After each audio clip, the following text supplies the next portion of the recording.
Hadirin rahimakumullah. Alhamdulillah, rangkaian kajian malam Rabu untuk bacaan sholat disertai arti perkata dari mulai takbiratul ihram sampai salam atau taslim sudah kita pelajari, sudah kita bahas. Tetapi meskipun sudah kita bahas bersama-sama, itu belum berarti semua sudah paham, semua sudah mempraktikkan. Saya saja yang menyampaikan bisa jadi ada lalai atau luputnya ketika sholat. Sudah tahu gerakan takbiratul ihram bagaimana, bagaimana ruku, bagaimana i'tidal, bagaimana sujud, tetapi ternyata ketika sholat gerakan-gerakan atau bacaan sholatnya tidak sempurna, tidak dimaksimalkan. Belum bisa khusyuk. Bagaimana bisa khusyuk? Coba aja. Ini jujur-jujuran, coba masih ingat gak nih? Tadi bapak-bapak, ibu, rahimakumullah, pas sholat maghrib saja yang terakhir tadi, ketika membaca Al-Fatihah, sadar nggak? Maksudnya itu mulutnya itu mengucapkan dari mulai Bismillahirrahmanirrahim sampai waladdallin, itu sadar, dalam keadaan sadar atau refleks? Ini pertanyaan sepele. Dari mulai takbiratul ihram, Allahu Akbar, kan karena jadi makmum mendengarkan imam kan, Al-Fatihah itu biarkan sampai selesai waladdallin amin. Kemudian imam membaca bacaan ayat atau surat, kemudian makmum itu kan membaca Al-Fatihah. Sekarang saya tanya, ketika membaca Al-Fatihah tadi itu hatinya itu hadir enggak? Minimal ketika membaca Bismillahirrahmanirrahim itu mulutnya itu dengan apa yang diucapkan, apa yang dalam pikiran itu nyambung. Bisa jadi itu ngerti-ngerti Bismillahirrahmanirrahim waladdallin amin, amin, sudah amin. Bisa jadi. Kenapa saya bilang begitu? Karena saya juga mengalami masa-masa itu. Tidak konsentrasi. Kenapa apa yang membuat tidak konsentrasi? Pikiran kita ketika mulai niatnya takbiratul ihram. Dan memang itu ada pasukan setan yang menggoda orang yang sedang sholat. Apakah dia munfarid, apakah dia berjamaah, sebagai imam, sebagai makmum, itu setan juga semakin kuat. Setan itu Bapak Ibu sudah di zaman Nabi Adam, si iblis itu kan matinya nanti. Jadi mereka itu sudah tahu bagaimana caranya setiap orang ketika mengatasi untuk khusyuk. Semakin hebat, semakin jos orang yang sholat, setan pun semakin kuat lagi. Kalau orang yang sholatnya biasa, godaan untuk setan itu dari setan, diutuslah setan yang biasa-biasa aja. Yang biasa aja, yang jadi imam itu dahsyat banget itu. Suara dibagus-baguskan, penampilan dibagus-baguskan, baju, pakaian, sarung, dehemnya aja mah dipakai ritme ya. Itu setan juga berpengaruh. Makanya hati-hati. Ketika takbiratul ihram kan kemarin disampaikan yang membuat kuncinya sholat itu adalah wudu. Kemudian watahrimuha takbiratul ihram, at-takbir. Begitu Allahu Akbar, sudah semuanya haram. Maksudnya apa? Haram mengingetin yang di rumah bagaimana, haram mikirin sendalku masih bagus, ada yang nyolong enggak nih. Fokus ke bacaan atau gerakan sholat. Makanya cara minimal untuk khusyuk dalam sholat adalah bisa membaca bacaan sholat dengan tartil, huruf-hurufnya tidak terlewat, huruf-hurufnya harokatnya tidak terlewat, itu sudah hampir mendekati khusyuk. Kenapa demikian? Karena ketika mulai Allahu Akbar, kemudian Allahumma ba'id baini, sibuk itu pikiran itu membaca Allahumma ba'id baini, meskipun yang dibaca belum paham. Apa itu yang dibaca? Maksudnya apa? Belum paham.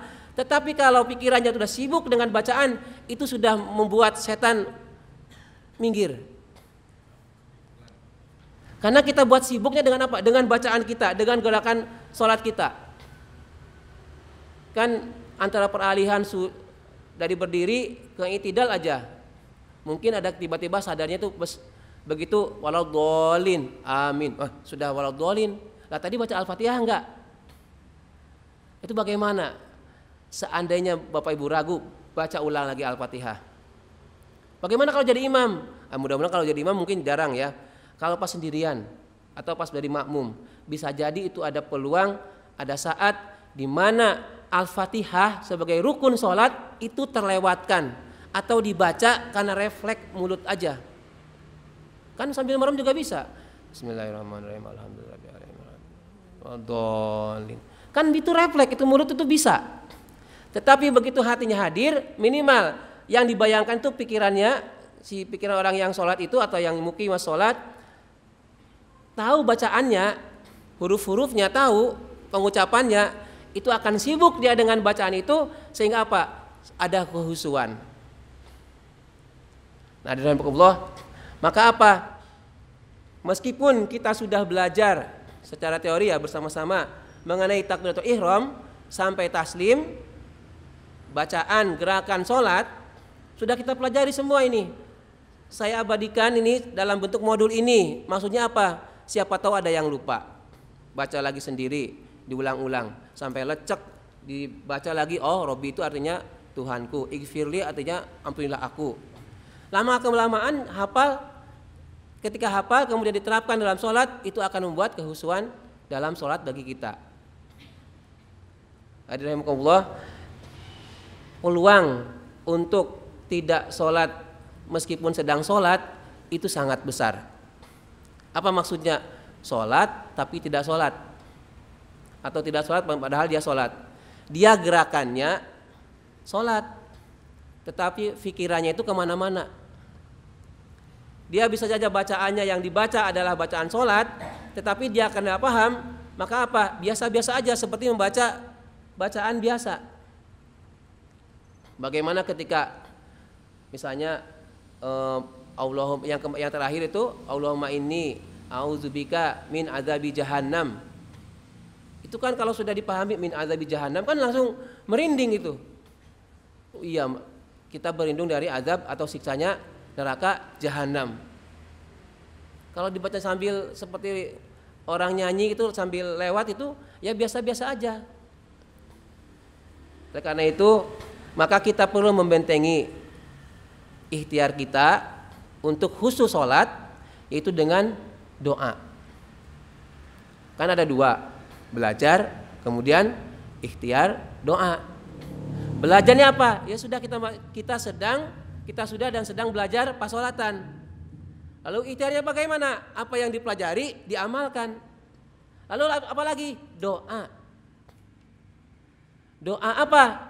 Doa supaya kita itu dijadikan oleh Allah Subhanahu wa taala sebagai muqimas shalah. Inilah yang mendasari malam hari ini sebagai closingnya dari kajian malam Rabu, bacaan sholat itu, bacaan gerakan sholat, yaitu doa. Doa yang bapak-bapak malam Kamis sudah disampaikan, ibu-ibu juga sudah pernah, kita bahas ulang, yaitu mengambil doa yang pernah diucapkan, dipanjatkan oleh Nabi Ibrahim.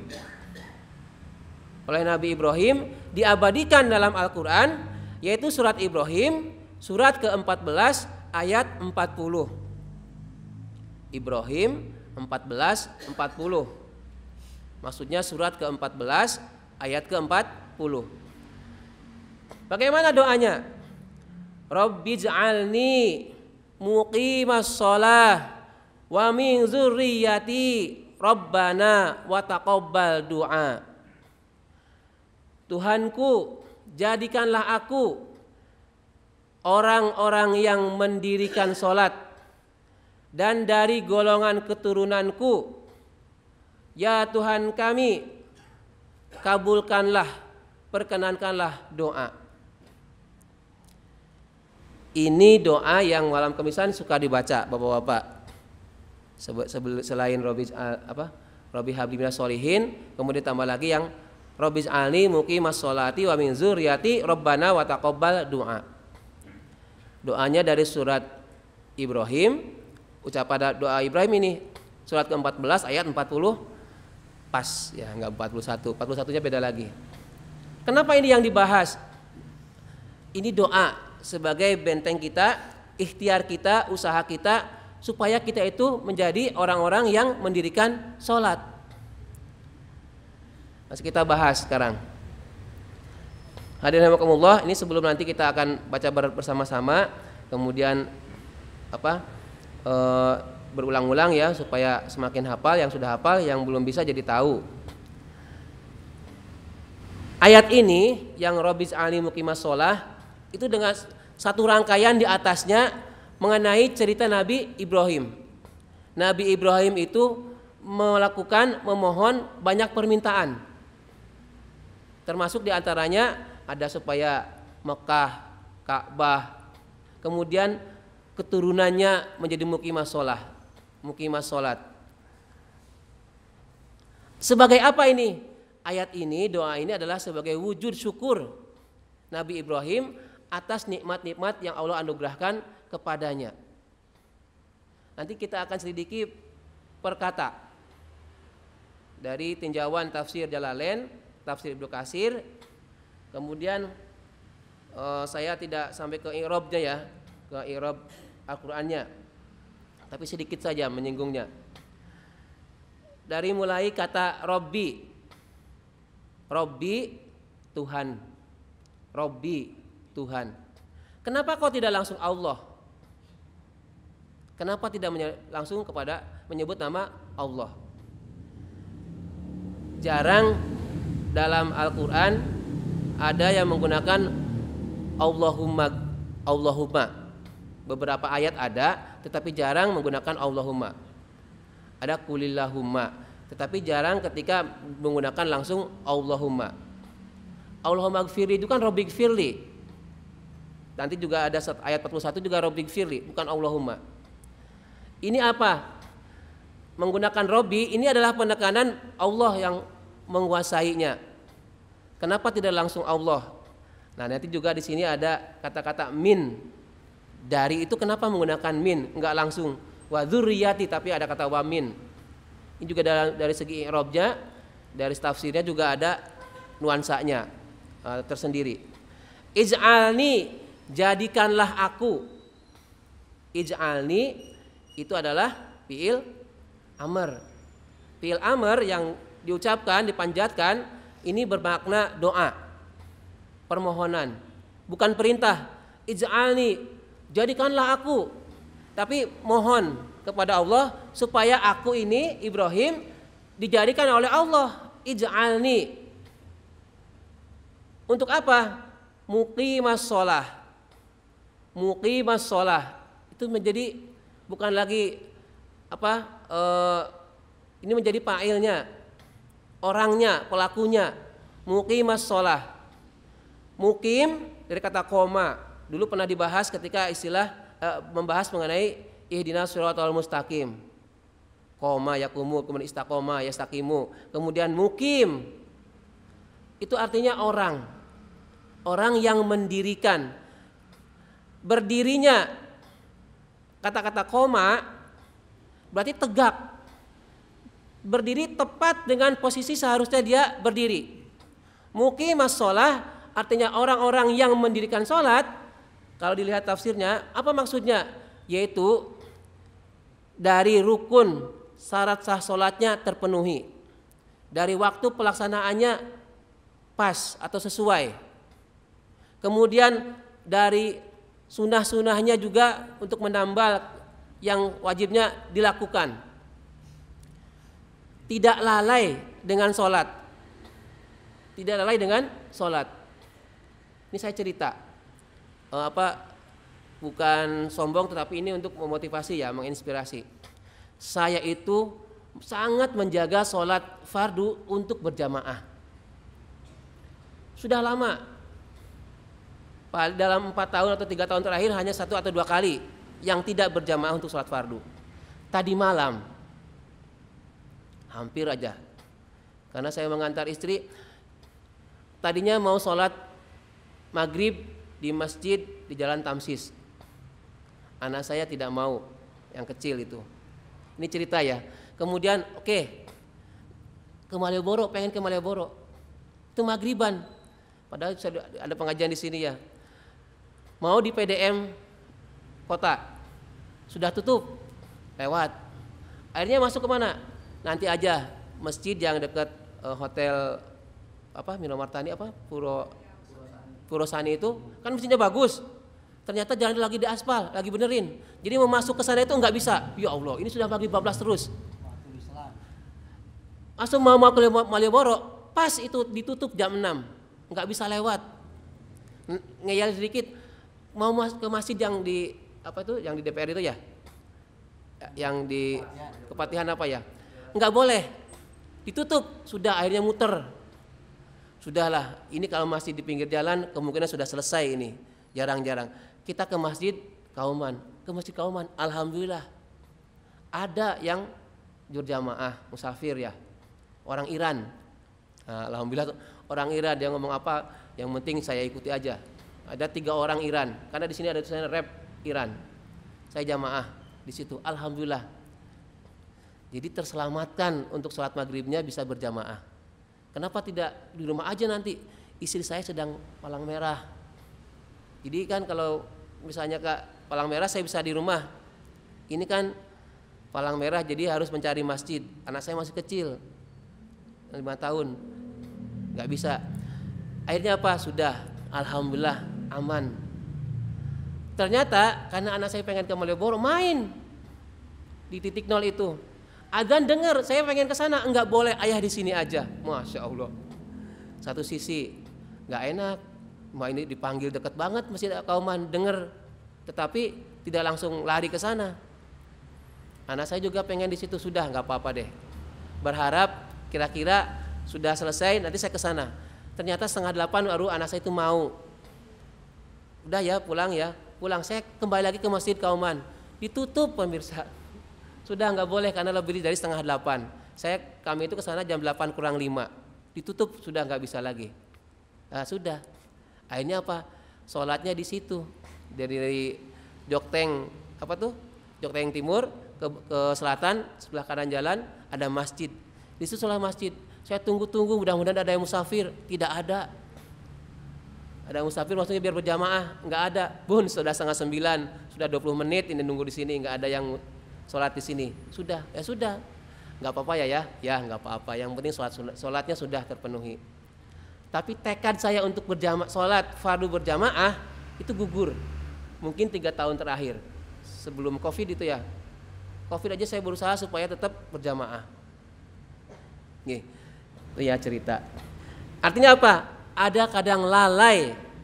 Kalau mukimah sholat itu dia tidak lalai. Waktunya sholat. Dan kita ikhtiar dengan doa ini, maka apa? Kalau sudah ditekadkan saya sholat fardu mesti berjamaah. Apakah di masjid, apakah di rumah, apakah dengan anak, apakah dengan mertua, apakah dengan karyawan, dengan pimpinan, dengan rekan kerja. Pokoknya sholat fardu pasti berjamaah. Ini adalah amalan yang dimaksud dengan muqimas sholah, orang yang mendirikan sholat. Itu agak susah kalau nggak diniatkan. Makanya saya sering banget, terutama setelah sholat, saya sisipkan doa ini terus. Robbij'alni muqimas sholah wa min dzurriyyati rabbana wa taqabbal du'a. Kenapa doa ini saya panjatkan? Karena kita nggak menjamin anak-anak kita itu, bahkan kita sendiri tidak dijamin. Kita tidak bisa menjamin apakah nanti masih mau sholat terus-terusan sampai akhir hayat kita. Apakah setelah kita meninggal, anak keturunan kita itu masih mau sholat? Kan belum tentu. Tapi dengan doa kepada Allah, mohon kepada Allah, mudah-mudahan diijabah. Kemudian kita bisa menjadi muqimas sholah, anak keturunan kita menjadi muqimas sholah. Bisa jadi juga Bapak hadirin rahimakumullah ini, sholat ke sini itu adalah doanya sesepuh kita. Bapak ibu kita, kakek nenek kita mendoakan. Doanya ini, akhirnya apa? Ya ini bapak-bapak hadirin rahimakumullah yang sekarang hadir, datang ke sini untuk sholat ke masjid. Jadi diijabahnya bapak atau ibu kakek nenek jenengan sudah tidak ada, tapi jenengannya ke masjidnya sekarang. Pas zaman masih ada, mungkin jarang ke masjid, mungkin tidak berjamaah. Sekarang ke masjid berjamaah. Kemudian wa min dzurriyyati, dan dari keturunanku. Zuriyah. Wa itu dan, min itu dari, dzurriyyati keturunanku, zuriyah. Trah, dari trah. Apakah nanti secara darah atau dari hubungan kekeluargaannya. Di sini ada kata-kata wa min dzurriyyati. Kenapa tidak langsung wa dzurriyyati? Jadi kalau di bahasa Indonesianya begini, ya Allah jadikanlah aku dan dari keturunanku menjadi orang yang muqimah sholah. Kok ada kata-kata min, ada kata-kata dari? Ini Nabi Ibrahim menggunakan kata ini bukan asal. Kenapa? Karena sudah disampaikan oleh Allah. Nanti keturunanmu itu setelah Nabi Ibrahim terus ke sana, itu ada yang tidak taat, ada yang tidak patuh, ada yang tidak beriman kepada Allah. Makanya apa? Wamin, dari sebagian. Kalau misalkan ada 10, ya mudah-mudahan 9 itu masuk taat, termasuk yang muqimah sholah. Kalau pengen kita kan anak kita, siapa tahu, kita kan kita tidak tahu ya, karena mungkin ada keadaan ekonomi, terus ada punya menantu itu yang non Islam, siapa tahu dengan atas nama toleransi dan lain-lain, bisa jadi. Nah, kita bentengi diri kita supaya semuanya keturunan kita itu bagus, muqimah sholah. Baca doa ini, Rabbi ja'alni muqimah sholah wa min dzurriyyati. Kemudian Rabbana, ya Tuhanku, ya Tuhan kami, dipanggil lagi itu. Wa taqabbal, dan perkenankanlah, terimalah, kabulkanlah doa. Ini maksudnya doa apa? Kalau dalam tafsirnya yang dimaksud dengan kabulkanlah doa itu, sebelumnya doa ini tuh Nabi Ibrahim juga memohon kepada Allah hal yang lain. Jadi mohon kepada Allah Subhanahu wa taala supaya apa? Dikabulkan doa-doa yang dipanjatkan oleh Nabi Ibrahim. Hadirin rahimakumullah, sekali lagi ini mengenai doa agar menjadi muqimah sholah yang diajarkan Nabi Ibrahim, diabadikan dalam surat Ibrahim surat ke-14 ayat 40. Lalu ada kata-kata muqimah sholah. Apakah muqimah sholah juga ada dalam ayat yang lain? Ada. Kata-kata muqimah sholah itu ada dalam al-muqimi sholah, ada dalam surat Al-Hajj ayat 35. Auzubillahi minasyaitonirrajim. Was-sabirina 'ala ma asabahum wal muqimis shalah. Di sini al-muqimis ada alif lamnya. Al-muqimis shalah.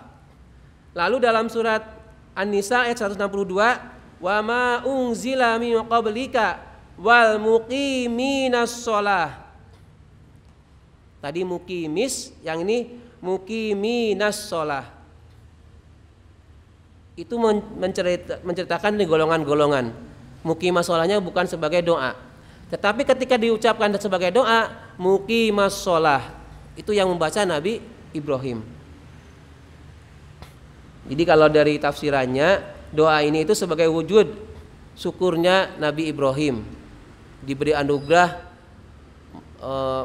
Makkah, negeri Makkah. Kemudian kan Nabi Ibrahim itu meninggalkan putranya waktu kecil di tempat yang gersang, tidak ada buah-buahan, susah air. Ismail itu kan ditinggal, ada peristiwa sa'i lari itu Safa dan Marwah. Ketika sa'i itu kan saking tidak ada air, fata morgana ya, dikiranya ada sumur, ada air, paturan air, padahal bukan.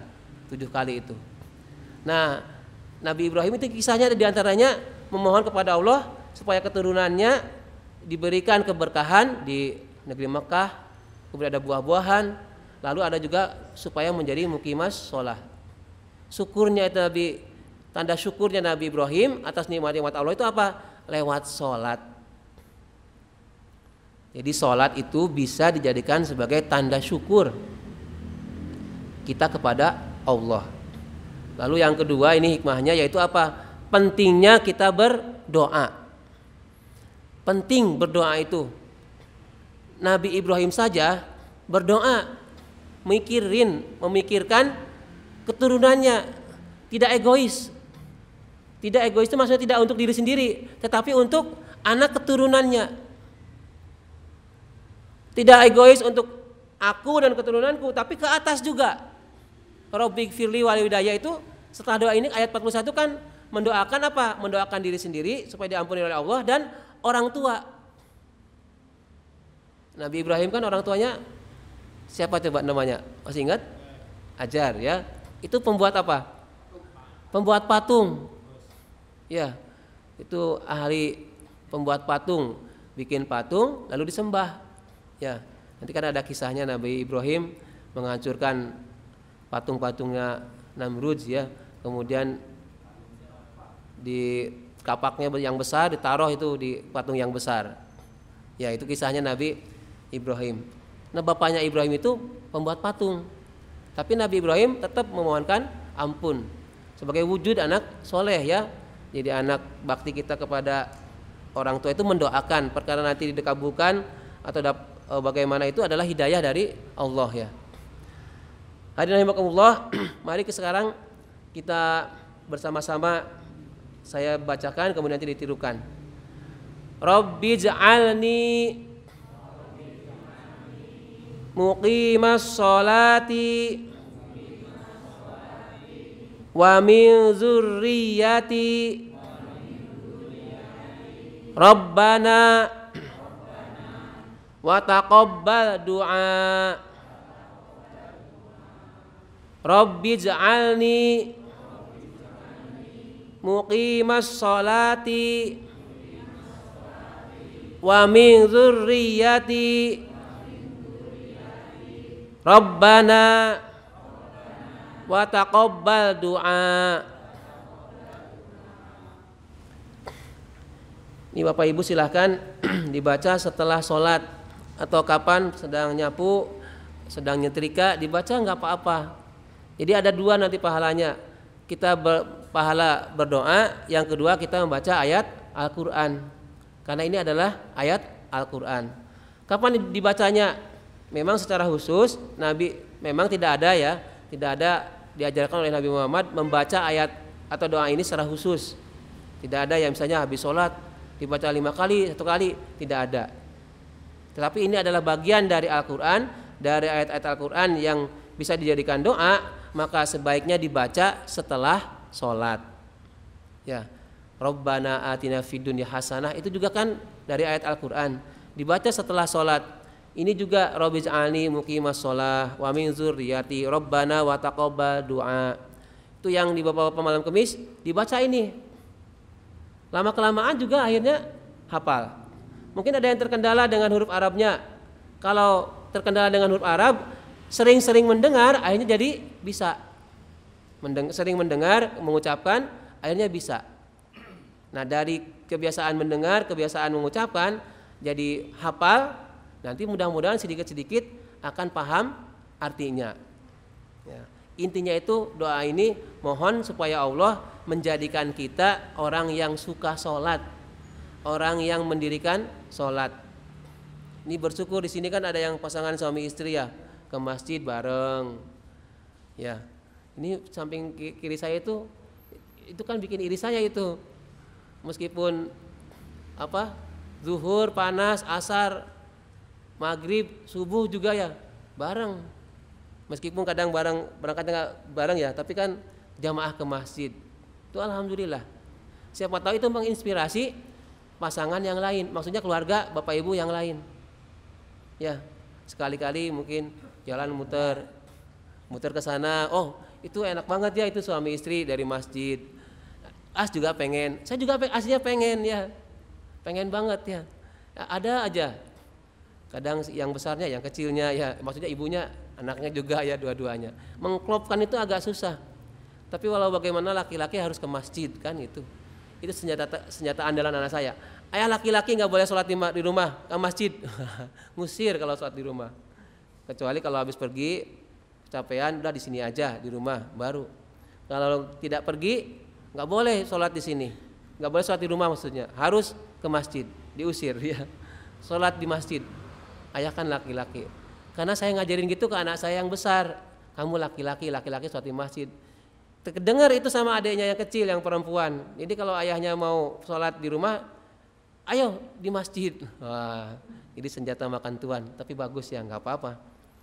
Jadi hadirin rahimakumullah, silakan ini doa yang ini diamalkan, diajarkan kepada suami, kepada istri, kepada anak, dibiasakan untuk dibaca. Kalau malam Kemisan dibaca, alhamdulillah. Mungkin yang ibu-ibu juga yang malam Jumat, ya silahkan disisipkan doa ini. Rabbi ij'alni muqimas shalah wa min dzurriyyati rabbana wa taqabbal du'a. Jumat juga ada. Iya, alhamdulillah. Lalu ini dikaitkan dengan sedikit tafsirnya ya, bahwa doa ini yang Rabbi ij'alni muqimas shalah, muqimas shalahnya itu perlu dipertahankan. Maksudnya apa dipertahankan? Menjadi orang yang suka sholat itu dipertahankan. Kenapa sih sampai ngebet banget menjadi muqimah sholah? Dalam tafsir disebutkan karena sholat itu menjadi pembeda antara orang yang beriman dengan orang yang tidak beriman. Itu dalam tafsir Kemenag maupun tafsir Ibnu Katsir itu sama. Ada alasannya mengapa sih harus muqimah sholah, kenapa harus sholat, apa yang membuat kuatnya. Jadi bukan karena sholat itu amalan yang pertama dihisab saja, tetapi yang menjadikan pembeda antara orang yang beriman dengan yang tidak, orang yang beriman dengan orang yang fasik adalah mengenai sholat. Hadirin rahimakumullah, sholat itu terutama sholat subuh dan sholat asar sebisa mungkin itu dilakukan di awal waktu berjamaah. Ini dua sholat ini yang menjadi bardain, yang menjadi tolak ukurnya bagaimana kualitas sholat kita. Nah, ini mungkin cerita ya, di sekolah ini di SD Wirokerten, mungkin siapa itu ibunya Ais bisa konfirmasi ke Ais. Ada anak laki-laki, kan saya mewajibkan, saya tanya setelah berdoa itu saya tanya siapa yang belum sholat subuh, banyak itu yang ngacung.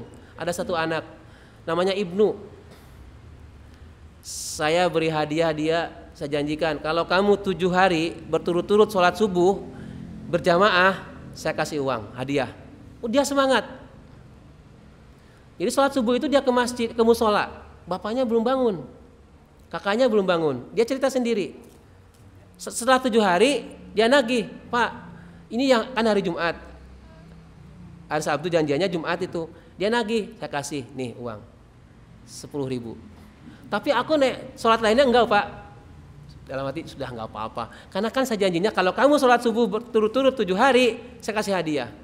Tetapi ternyata asarnya enggak, zuhurnya kalau enggak di sekolah enggak. Tapi mudah-mudahan kalau sudah ada greget itu nanti subuh juga mau, zuhur mau, asar ya sedikit-sedikit. Itu jangan-jangan loh bapak-bapak, ibu-ibu, diperiksa itu anaknya, cucunya, sholat zuhur enggak, sholat subuh enggak. Ini kalau yang di kelas 6, saya itu saya tanya, sholat subuh enggak? Belum. Kalau belum, kamu lepas sepatu sana ke musola, sholat subuh. 7:30 padahal, jam 7:04 suruh sholat subuh, enggak apa-apa. Saya umumkan juga di grup. Nanti kan tanggung jawab yang ngajarin itu kan di sekolah saya tanggung jawab. Perkara sholat berarti saya yang bertanggung jawab. Kalau di rumah ya sudah ada orang tuanya. Biar adil, saya di sekolah, bapak ibu wali yang di rumah, kita kerjasama. Setidaknya zuhur itu bagiannya sekolah, subuh itu yang di rumah. Siapa tahu yang di rumah itu lalai, lupa, maka saya beralih fungsi, nanyain sholat subuhnya. Ada loh, nanti coba aja bapak ibu, coba ke cucunya, ke cucu-cucunya itu. Pas berangkat sekolah, yang ditanyakan kan sarapan, sudah dikasih sangu belum?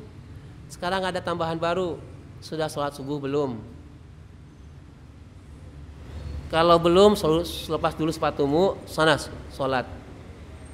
Nah, ini mudah-mudahan nanti bermula dari Gelondong, warga yang pengajian ini sholat subuhnya mau bersama-sama berjamaah, syukur-syukur ke masjid ya. Nanti kesananya zuhurnya, terus bertahap ya. Makanya di sini ada muqimah sholat, didoakan. Kita nggak bisa menjamin siapa yang kita ajak dia mau, belum tentu. Tapi kalau terus-terusan diingatkan, lama kelamaan dia malu juga, akhirnya mau sholat. Sekarang tinggal satu yang masih bertahan nggak sholat, belum, maksudnya subuh itu masih di sekolah. Saya tanyakan, kenapa kamu nggak sholat subuh? Lah bapakku belum bangun, ibuku udah bangun, kalau ibunya udah bangun tapi nggak nanyain. Lah kenapa bapakmu kok belum bangun? Lah ayahku biasanya itu jam 3 baru selesai. Ngapain? Ngedit video. Emang kenapa? YouTuber. Bela-belain ngisi konten YouTube, sholat subuhnya belandang. Dia dapat jutaan, puluhan juta misalnya, di dunia bisa, tapi buat apa kalau nggak sholat subuh? Nah itu saya sampaikan, bilang ke anaknya itu, nanti bapakmu suruh sholat subuh. Nggak apa-apa, alhamdulillah nggak ada yang komplain ke saya ya, orang tua maksud saya. Hadirin rahimakumullah, saya kira itu yang bisa saya sampaikan, mudah-mudahan bermanfaat. Silahkan saya beri kesempatan untuk minggu depan. Temanya sudah tidak lagi ini, kecuali kalau mau diulang lagi. Atau ada masukan? Diulang lagi? Bapak Ibu, diulang lagi dari awal? Karena kan ada yang di pertengahan ikutnya. Diulang lagi ya? Enggak apa-apa diulang. Nanti saya tambahkan, saya dulu pernah menyampaikan supaya ada latinnya. Insya Allah saya buat lagi yang ada latinnya. Saya kira itu mudah-mudahan bermanfaat. Kita berdoa ya supaya kita disehatkan, kita bisa sama-sama menuntut ilmu, mengingatkan mengenai pasolatan ini. Kita akhiri dengan bersama-sama membaca doa. A'udzubillahi minasyaitonirrajim. Bismillahirrahmanirrahim. Subhanakallahumma wa bihamdika asyhadu an la ilaha illa anta astaghfiruka wa atubu ilaik. Alhamdulillahi rabbil alamin. Assalamualaikum warahmatullahi wabarakatuh.